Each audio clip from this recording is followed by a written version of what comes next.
It is not the movement of the clock that produces the newness of life. It is the movement in your mind.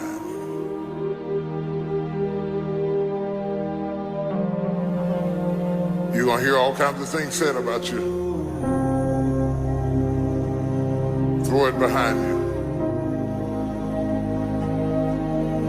The enemies that you see today, you will see them no more.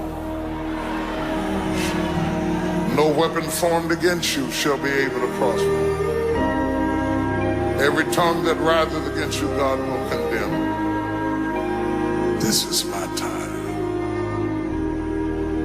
Truth of the matter is, everybody in here is going through a change. You don't have to be ashamed of yours. We are all in the process of transforming to a higher, better expression of myself. Let this be the year that I birth a higher, better expression of myself. Don't let the habits of my past stop me from this metamorphosis. New year, new me. New year, new me.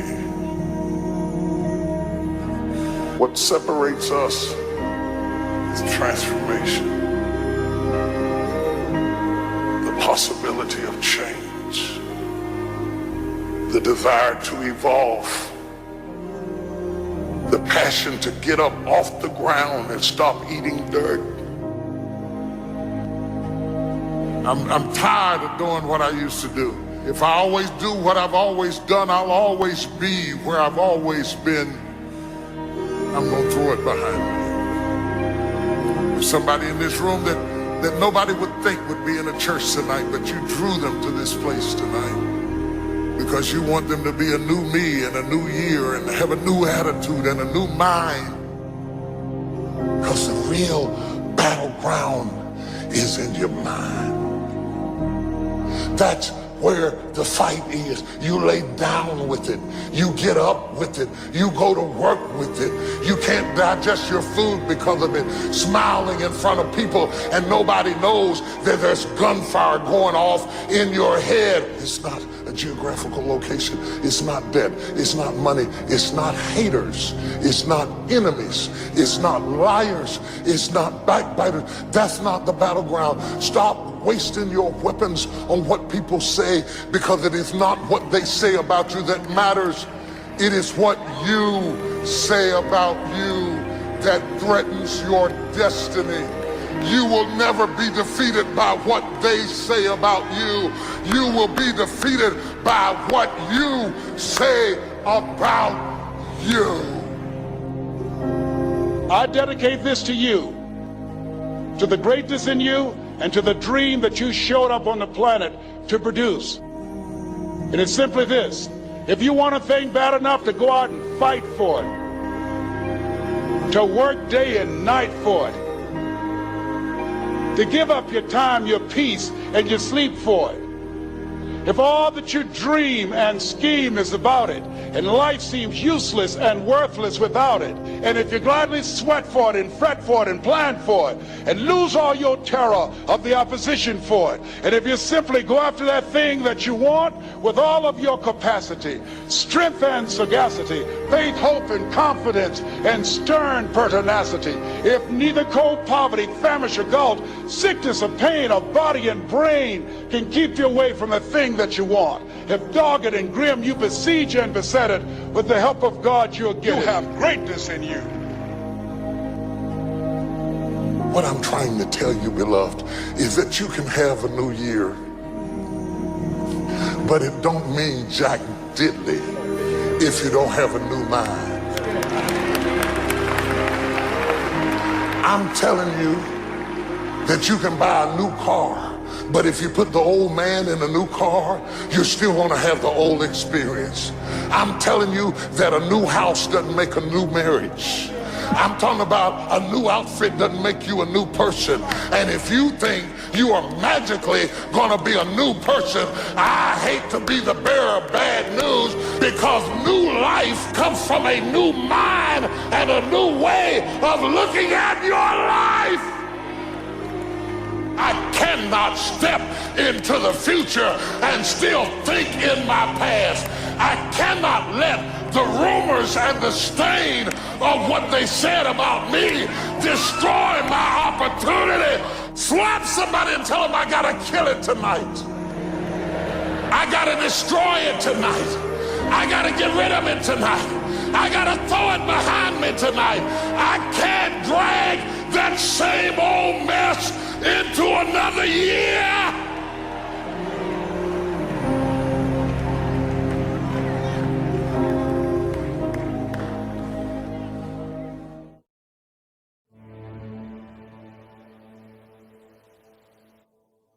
Statistics show that 95% of the people that actually made a New Year's resolution have already broken it by today.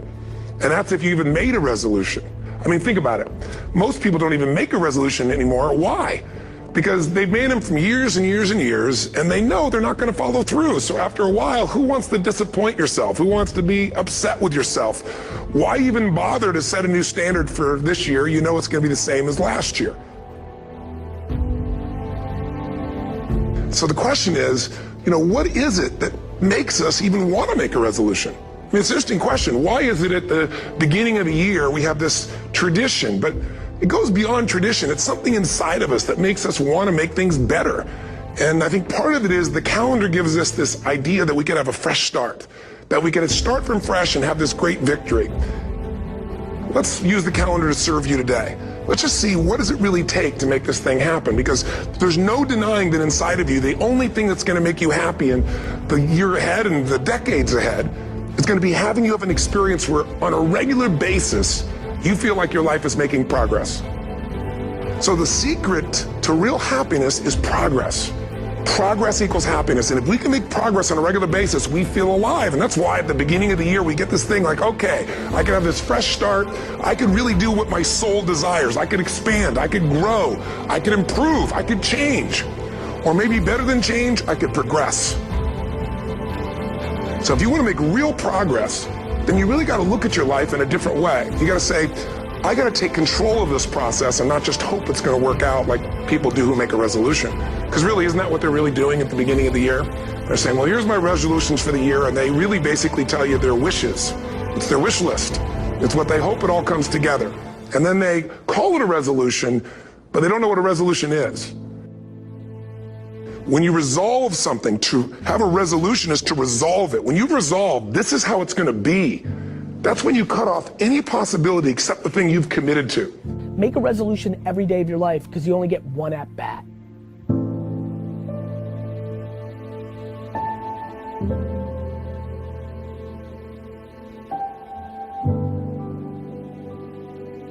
Most people, they're stating what they hope will come together, and if it doesn't happen, then they're disappointed, but they're not too disappointed because they're not too vested. What does it take to successfully create a lasting change in your life? To not only have a New Year's resolution you follow through on, but really have a lasting change? Well, the first step for lasting change is very much like making a New Year's resolution. Fundamentally, it's the same. The first step is you got to have a vision for what it is you really, truly want. I mean, what are most people's New Year's resolutions? I'm going to stop eating sugar. I'm going to stop smoking. I'm going to lose 10 pounds. The problem with that is it's not very inspiring for most people. It's not telling you what you're going to get. It's only what you're not going to do. And it's kind of hard to have you move forward with that. A vision is about what you're here to create. A vision that really works is one that excites you. If you say, well, my resolution, my goal, my outcome for this month, this week, this year is to lose X number of pounds, that's okay, but it's not very compelling. It has to be a compelling vision. It's got to have something that has the power to pull you, not something you have to push yourself to do. Those are two different kinds of motivation. Push requires willpower, and willpower never lasts. What will last is pull.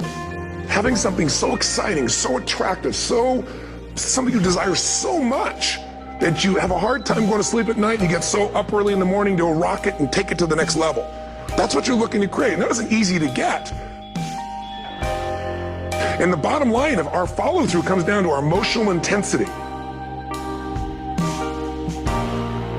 You got to have strong enough reasons that you're going to follow through when the going gets tough.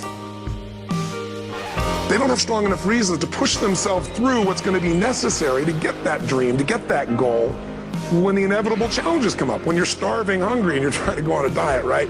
When you got no time and you're stressed out and you haven't worked out still, and that's what you're supposed to do. When the economy gets tight and what you thought you're going to do doesn't work, and so you give up on the goal instead of finding another way to get there. You don't let the fear take you over if you've got strong enough reasons.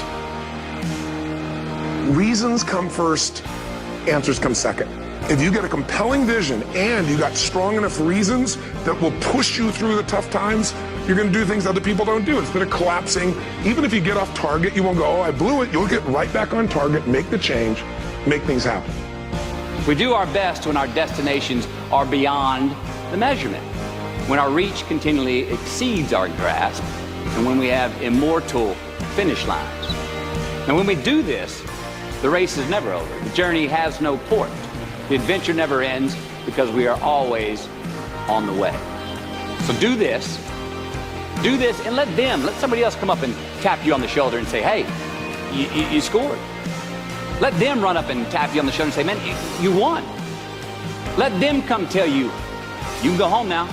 Let them say, I love you too. Let them say, thank you. Take the lid off the man-made roofs that we put above ourselves and always play like an underdog.